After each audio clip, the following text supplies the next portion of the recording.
Isang Nathan Tanging araw sa inyong lahat, mga Nathan Tangi.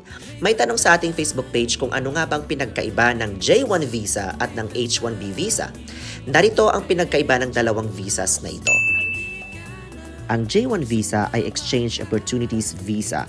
Ito ay not employment visa na kung saan kailangan mo magstay sa US ng 3 to 5 years. Kailangan mong sundin ang 2-year rule na home residency.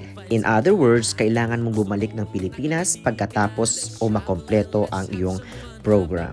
Samantala, ang H1B visa ay Specialty Occupation Visa or a non-immigrant visa na kung saan pwede ka magtagal sa US ng up to 6 years. Ang H1B visa ay dual intent na pwede kang mag-apply or gateway mo ito para magka-green card ka sa US. Sana nakatulong. Follow for more!